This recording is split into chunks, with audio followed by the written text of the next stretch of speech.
Welcome to Talks at Jarvis. I sit down with some of the brightest minds in the dental sector during these conversations to talk about their businesses, learnings, best practices, and challenges. My name is Melissa Marquez, and I've been working in the dental industry for the last 20 years, really helping providers and practices unlock their true potential through actionable insights. So, I just want to give you an idea of what we're going to be talking about today and exactly what you'll get out of this webinar. Today, we'll be talking about what your data reveals when referring out specialty services. And I'm so excited to have a special guest here today who I'll introduce here in a moment. But what we're really going to be diving into is the idea around adding specialty services into your practice. And we've seen a continued increase of practices, especially in DSOs, add specialty services in the under one roof concept. I know firsthand this is not always as easy as you think it's going to be. And so I'm really excited to have Santosh here today from Complete Specialty Solutions. So, Santosh is the president and the co founder of Complete Specialty Solutions and is committed to driving collaboration between the general dentist and specialists by providing turnkey in house specialty solutions.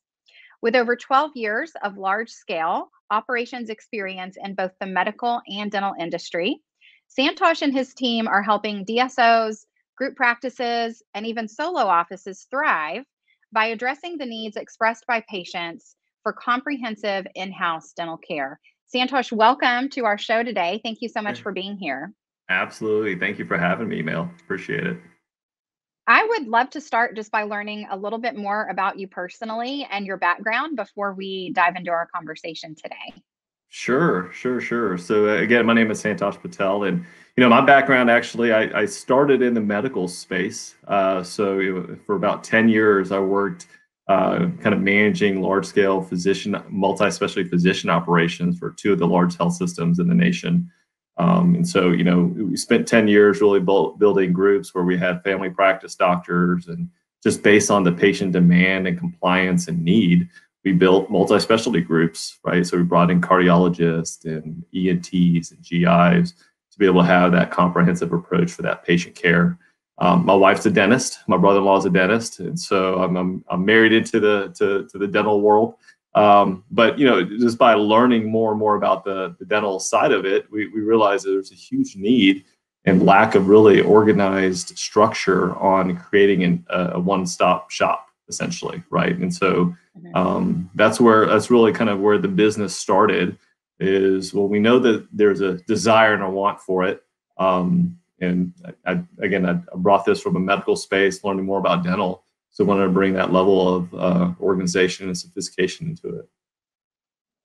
That's wonderful. So, the fact that you can use your experience in your prior life in medical and apply that over into this business is really unique. I think dentistry has come a very long way, especially in the last decade.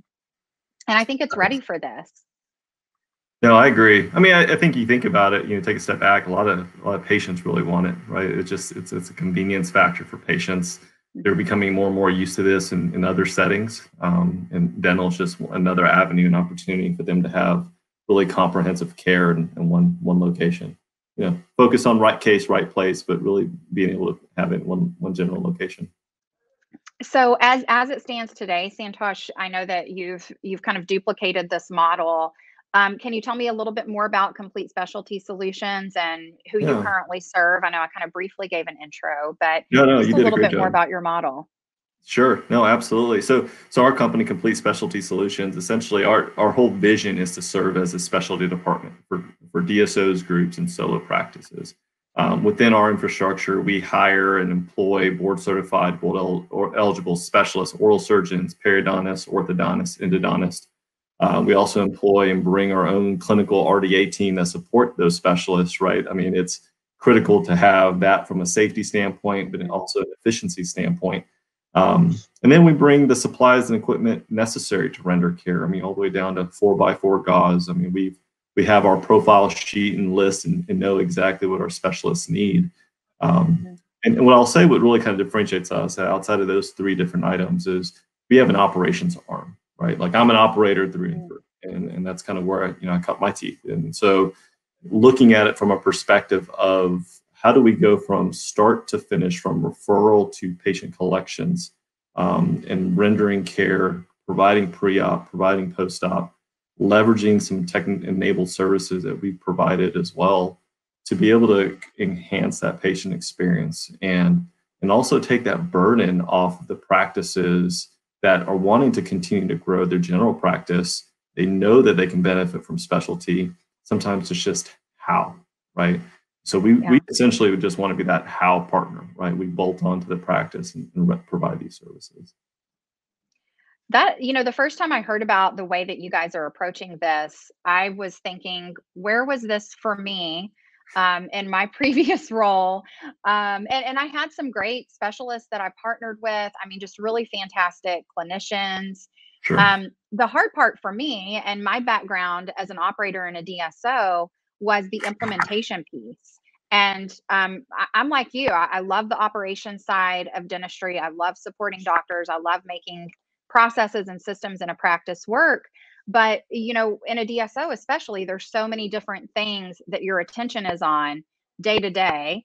And your primary focus is to support that practice and to grow it, that sometimes it can really feel overwhelming. And that's why I mentioned at the top of our webinar today about how this is not as easy as it sounds. I think a lot Sure. of groups or DSOs think you're just going to hire a specialist and layer them in and it's just going to happen.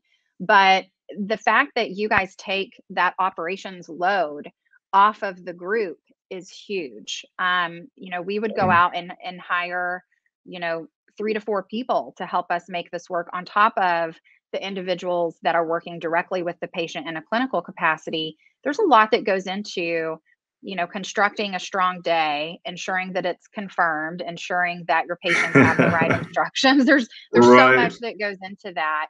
I'm also curious how you guys approach identifying the right practices. There might be people out there that are wondering or have wanted to add specialty services, but they just don't know. I think it's maybe the fear of the unknown. Can it Sure. work in their practice? What are some of the things that you look at to identify, yeah, this is a great practice for this program and it will be successful? Yeah, no, great question. So 3 years ago, when we first started the business, we thought we had a simple answer and probably the same answer that most folks started with. And they said, well, we want to know if the practice is ready. We're just going to run over to our practice management system. We're going to pull up the report on referred out and by specialty, and then we'll know exactly how well this is working for us. Sir. So of course we do that, and lo and behold, we realize that information wasn't tracked in the system, or is tracked in a different way, or patient received a business card or referral pad that it's just not easily tracked. So we had to take a step back and really start to look at different measures and metrics to see, is a practice ready? And you also have to be mindful of kind of recency theory, right? Well, I referred out 3 patients last week means I'm busy for a full-time specialist. So we want to kind of take a look at the practice from a bigger level, a higher level, and just say, okay, well, what are the services that are currently being offered now? What is the patient mix and the demographic of that patient base? What's the payer mix? What is the availability in that practice, from operatories to scheduling mechanics?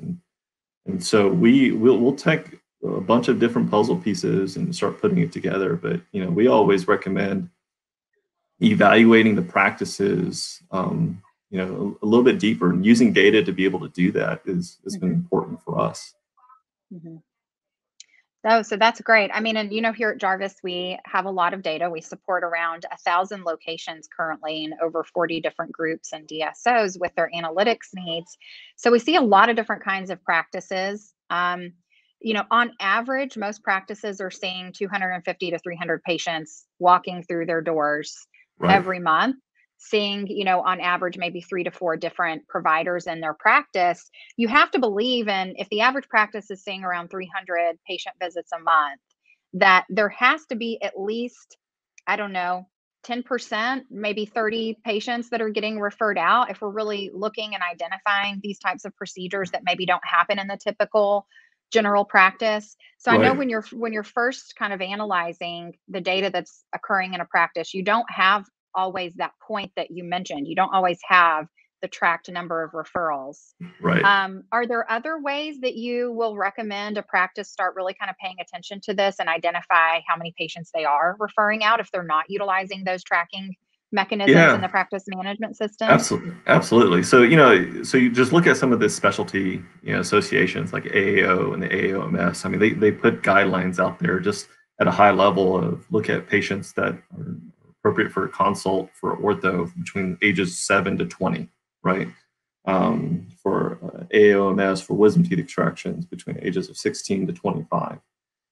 So looking at your age buckets and really not just buckets in terms of 20-year buckets, but getting a little bit more granular on your buckets and understanding how many active patients fall within those unique buckets is extremely helpful. And that's one way that we start to slice the pie is to understand what is our opportunity based on how many active patients fall in those buckets.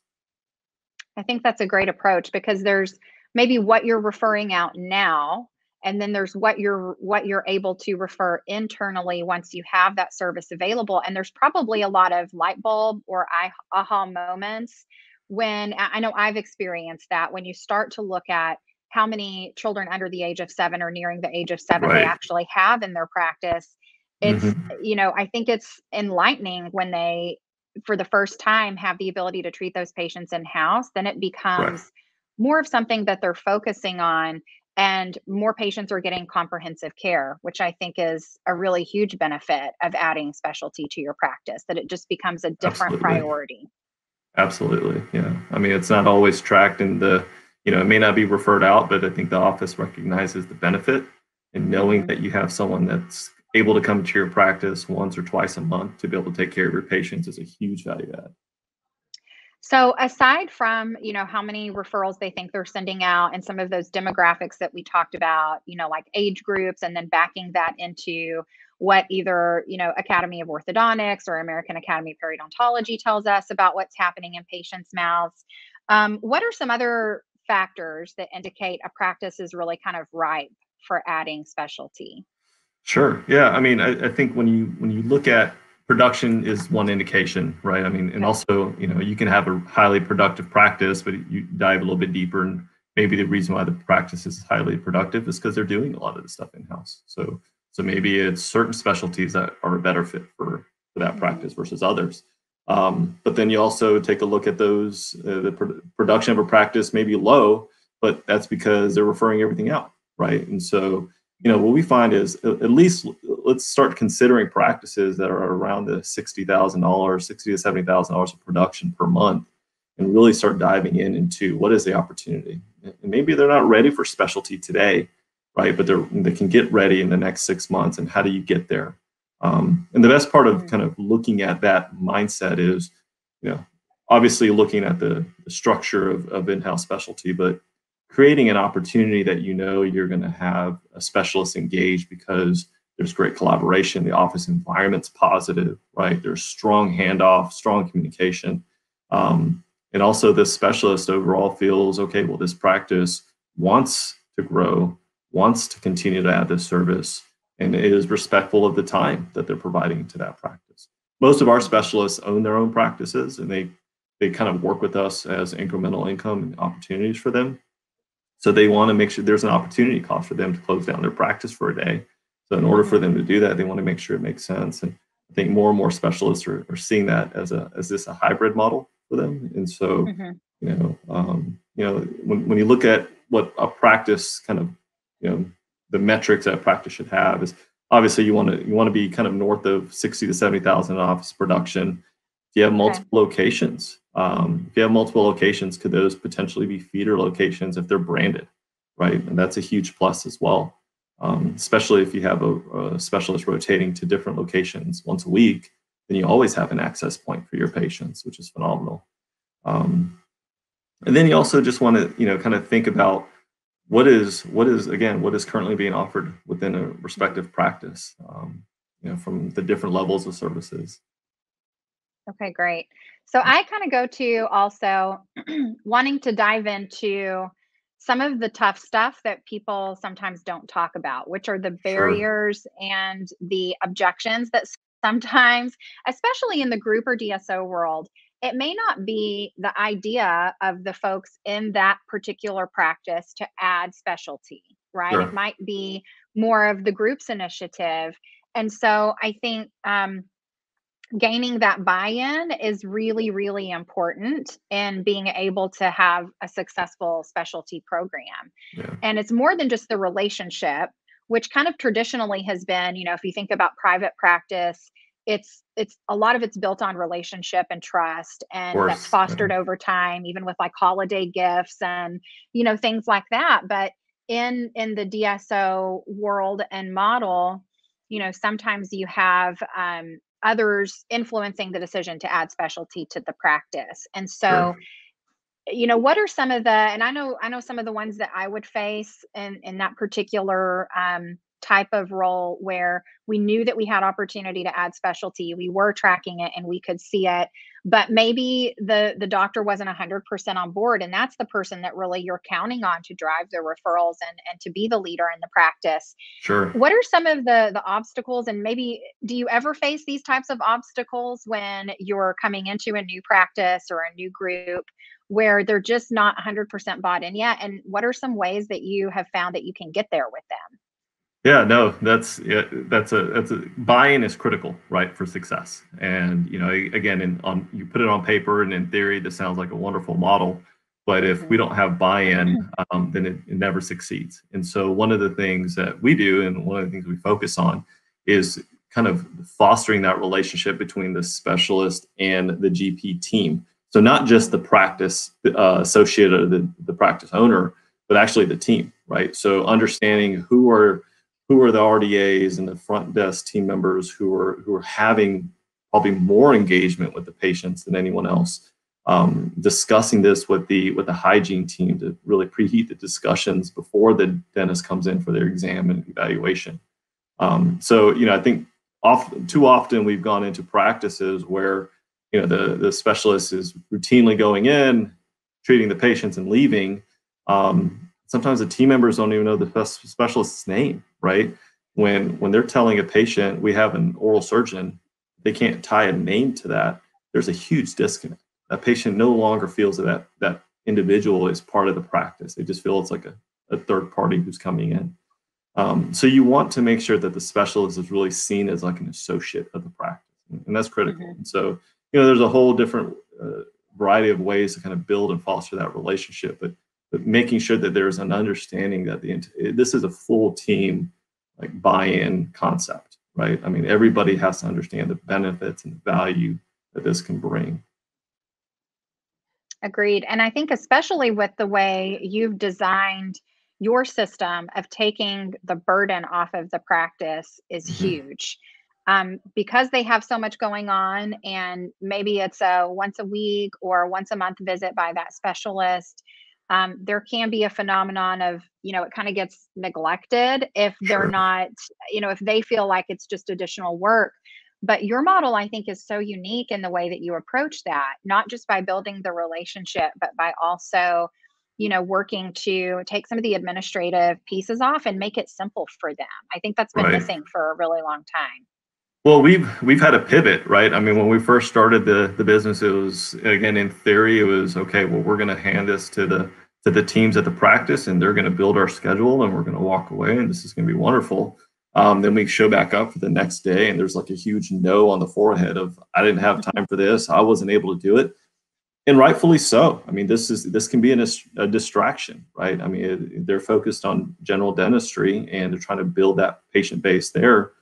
Sometimes specialty gets pushed on the back burner. And Mhm. so, we took a step back and said, okay, well, how are we going to pivot here? And we were able to actually set up a focus group of a lot of our practices, some that are clients and some that really are very, very blunt and direct about not wanting to be a client. And we set up that focus group and said, well, what could make this better? And that's when they came back and said, well, if we can just provide you the referral, and then you can help us with taking care of the different steps that create delays, and that's treatment planning, that's communication to the specialist, that's verification of their insurance benefits, and then package that together, then we can call the patients and we'll know exactly what to tell them. Some went a step further and said, can you call the patients? Because my team is so busy working on checking in patients and calling other insurance plans, it's difficult for us to go through the phone tag of calling patients back and forth and getting them scheduled. So we have different models for different practices, but one of the things that we realize is, listening to our practices and what their needs were and not trying to force a model that, wasn't going to be well received. And, we were recently engaging with one of our clients, and one of the comments she made was, we think about oral surgery maybe once, possibly twice a month. You guys think about this all the time. And I think by being able to have a focus and have an intended focus on building up specialty, that's what really drives both engagement on the practice, but also engagement with the specialist. They feel like someone's there to protect their interest as well. Mm-hmm. I love that. And before we get into, I think we've got some really great specific examples based on data and metrics and what this can financially do for a Sure. practice. I think, we've touched on the fact that we know that it lends to more comprehensive care for patients. I'm certain that it lends to more compliance from patients, when It they don't does. have to go somewhere else, especially during a pandemic, and fill out Right. new paperwork and go new Exactly. places and be seen where they're comfortable. There's a whole other element to it. But what Yeah. about the fear? I know we were kind of in the vein of the concern maybe of the doctor and gaining their buy-in. What about, the concern that this may detract somehow from their own production? What have you experienced with that? And what's your take on, what this can do for the doctor themselves clinically or the other providers in the practice when you add a specialty to a practice? Yeah, I mean, a lot of that just starts from the conversation of what is their concern? Is their concern that they're kicked out of their practice because they have limited operatory space, and so that less opportunity for them to produce? That's more of a scheduling item, and that's something we can work through. And a lot of our specialists, I would say oral surgery, endo, and perio, they start early and they can finish by noon or 1 o'clock, and so. Ortho does tend to be an operatory hog, right? That tends to happen, but it also helps generate more dentistry. And so when we have the honest discussion of what are the specialties that we're bringing in house, and how are we able to then support the general practice in getting them, patient retention, increased hygiene opportunity, and even before you start treatment, making sure the patient has a comprehensive plan. You have to get your fillings completed. You have to have your root canal done before we start ortho. All of that really kind of drives back into the concept of, yes, we can help you build and provide more dentistry. And on the flip side, there's always some hesitations and concerns of what happens if the general dentist wants to place implants, right? I mean, my wife's a dentist, right? And so obviously, she wants to practice to the top of her license. There's courses and CE events that she's gone to, and she wants to continue to grow and learn. And there's, just like most other general dentists want to, right? They want to expand their skill sets and competencies. And one of the ways of doing that is actually by having a specialist who's in-house. There's several of our offices where the general dentist and sometimes a hygienist come and they're part of that implant placement, right? They're watching the third molar extraction. It's technique, it's discussion, it's speed, right? Just seeing all those different elements. Even if they don't want to go back and do it themselves, they have a complete different perspective on how they can discuss this with the patient to provide the treatment offering, right? So we found the more, really the more general dentists do, the more they diagnose, right? So the more they learn, the more they diagnose. And so we welcome it. We're not naive. We understand that, dentistry can continue to grow and expand. But we think, a healthy practice has enough opportunity for all to be successful. Love that. We talked a little bit about some numbers earlier that we know Yeah, the average practice is seeing around 300 patients a month. Kind of typically what you see for a practice that's ready to add specialties doing at least, 60 to 70,000 a month. Um, they may not, as we talked about, always be measuring how much they're referring out, but let's talk about what they may be sure. missing out on if they add. We always shot for in the DSO that I worked with previously to have at least 20 to 30% of our revenue coming from Yeah. specialty. And we knew that if we had a practice doing around, 70 to 75,000 without specialty, that if you had a successful program on top of that, your chances of achieving a 20% EBITDA or better were much better when you can get above that 120,000 a month mark. Yep.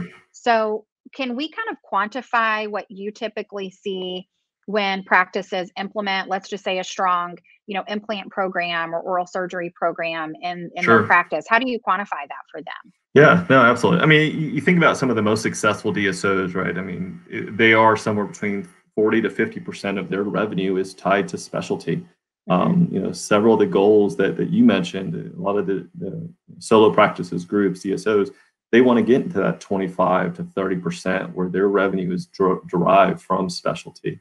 Hmm. Um, so specifics, right? So you mentioned implants. I mean, Yeah. so I'm a previous math teacher, so I love numbers. I love, basic math as well. And so if you just look at just doing some arithmetic around it, Hmm. one of the things that's helpful is run an analytic report to see how many implants did you restore, right?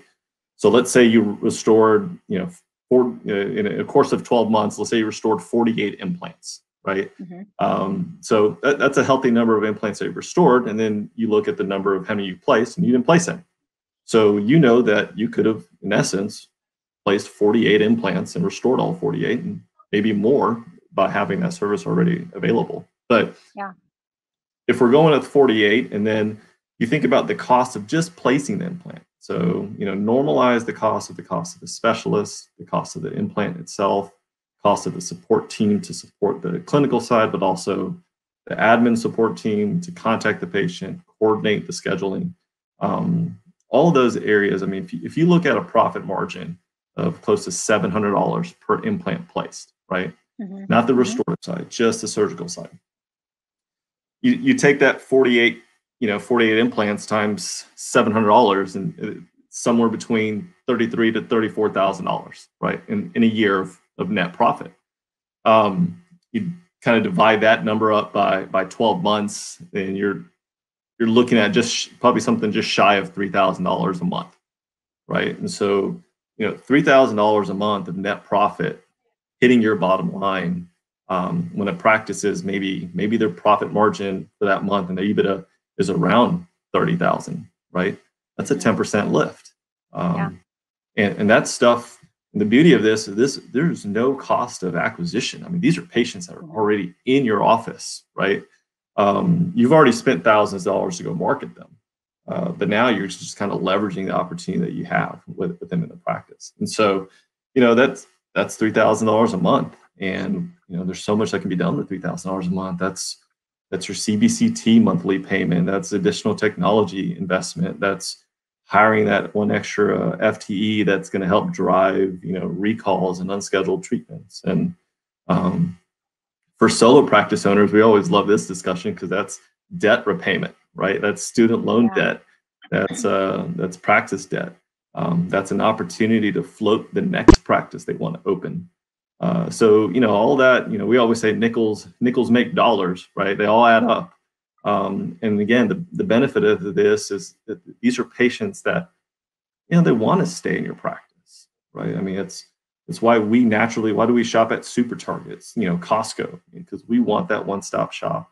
And the patients have really kind of demanded this. So Yeah, it's definitely the future. If you're a group and you have practices and you're really only generalizing, this is a great way to immediately grow your mature stores, grow your same yeah, stores. Which in a time where it's been a bit uncertain this year, and everyone's trying to make sure that they hold on and retain their patients and add new ones. It can also attract new patients to your yeah, practice that maybe it are does. looking for that experience that you described, that experience of Super Target or Costco where they don't have to go multiple places. Absolutely. Um, okay, great. Is there any secret in your experience to driving referrals and just kind of keeping it top of mind outside of their relationship? I mean, Yeah. is it really just them truly having a bigger understanding of how the procedure is performed and how it benefits the patient? Or is there anything else that you have found that your top performing practices do to keep referral numbers high? Yeah, I mean, there's, obviously there's goals and incentives around, overall specialty, right? And then overall practice growth, right? So, creating an incentive model that's tied to the total practice growth is helpful. Obviously, a specialty can help accelerate a practice's ability to get to that target and goal, which is wonderful. Another thing that we, honestly, when we come in and we do our lunch and learn, we just ask the team the question. We don't ask the general dentist. We don't. But we ask the RDAs and hygienists, how many times have you heard a patient say, well, why can't I do that here? Yeah. And you just stop and you ask them that question, and they all can give you the patient's names of who said that, right? So they understand when you take it from a step back and say, this is why we're doing this, right? Because you've all heard it. Every single one of you have heard a patient say, well, why can't I do that here? This is our why. This is why we're implementing this service. And if we can get that message across first, yes, there's financial benefits, and that obviously allows us to do a whole variety of other items for the practice.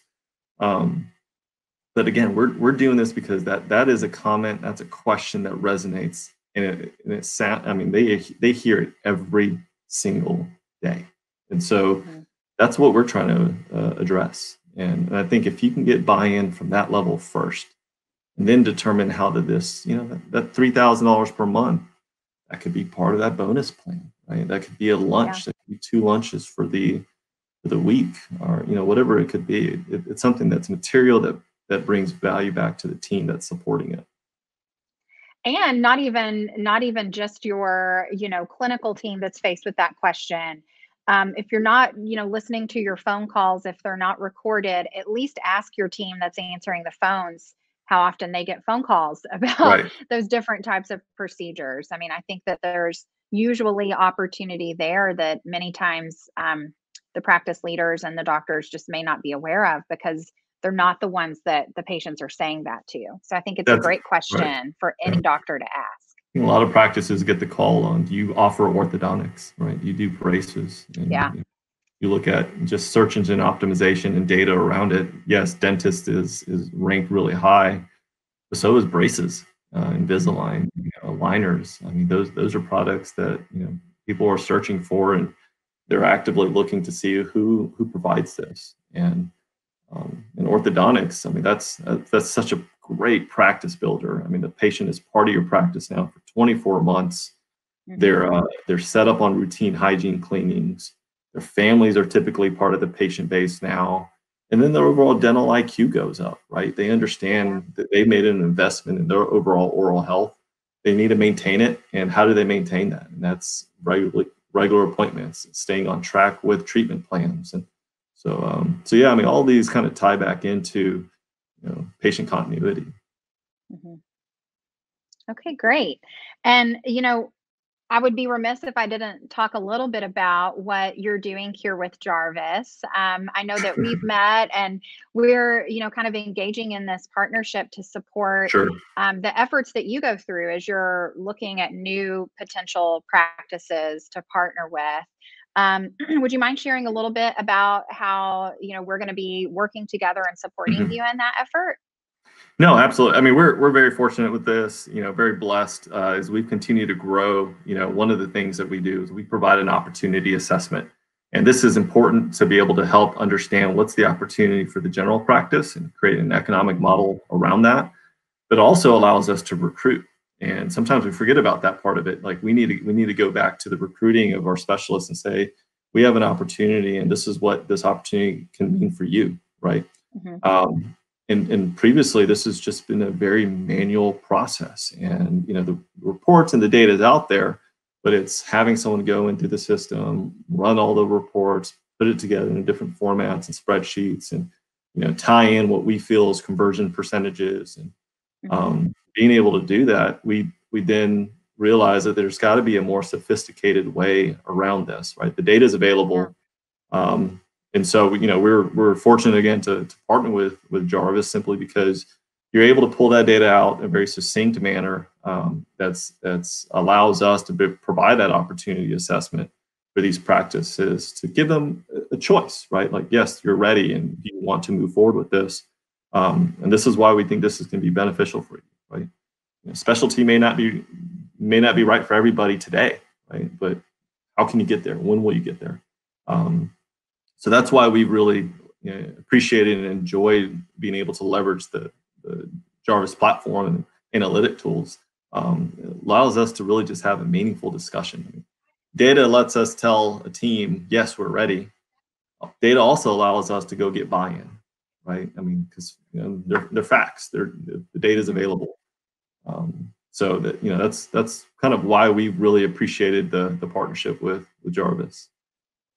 Well, likewise. And I think data can also tell our existing Jarvis users and Jarvis users of the future what their potential opportunity could be, and how they could take their practice from that 70 to $80,000 a month location to 100, 120, 150 without even having to go out and hire a new team. Right. The fact that this is turnkey to me makes it a no-brainer. So Yeah. I think, everyone can look at their data a little bit differently now and Sure. identify, do the numbers tell the story that specialty has a future here in my practice? And I love that.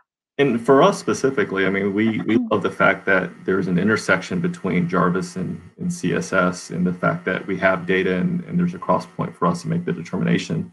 But we also have built our own kind of tech-enabled services to streamline the operation side of it. So it's a smooth handoff where we now have our own kind of tech platform that's leveraging data based off of your tech platform to be able to make the right decisions and streamline this for practices and make it easier for everybody involved. And again, ultimately enhance the patient experience. If we can enhance the patient experience, everything else kind of falls into place. Okay, great. And one last question I have. So we at Jarvis have a series of specialty KPIs. We have endo KPIs, ortho, oral surgery, and perio. What do you like to measure once your providers are in place? What are some of the things that you really think are important to measure once you have specialty in place? Yeah, I think once we've kind of added specialty and we've ramped up, I would say 2 to 3 months, at least 2 or 3 visits, right? Yeah. It's important for us to understand production per hour and production per chair, right? Okay. So we want to be mindful and respectful of the space that we're in. We also want to understand, are we efficient in what we're doing? Are we scheduling efficiently?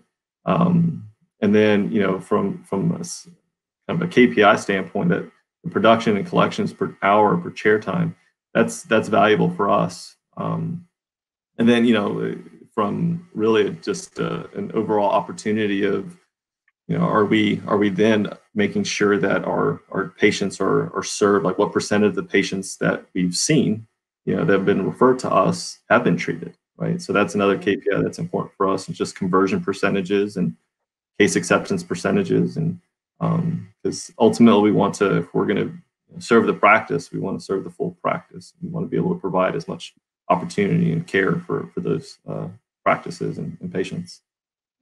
Well, I think it's just great what you guys are doing. And we know that once you're focusing on something and measuring it, it's what gets improved, Sure. just as a side effect of paying attention to it and kind of focusing on it and having a scoreboard. So I think the approach you guys are taking is great. And I hope that everyone listening has had some really great key takeaways in evaluating your practice and using that data to determine what the opportunity is around that financial model that you mentioned. So thank you so much for being a part of our conversation today. Well, thank you for having me. I enjoyed it. And again, we look forward to being able to help serve this industry. We're excited about it. We know it's a niche of what we do, but it's a need for the space that we're in. And Santosh, is there anywhere that, if someone's listening today and they have heard themselves reflected in this conversation and they've been thinking about it, but just haven't found the right solution, where should people go if they're interested in partnering with you? Absolutely. Yeah. So, you can visit our website, completespecialty.com.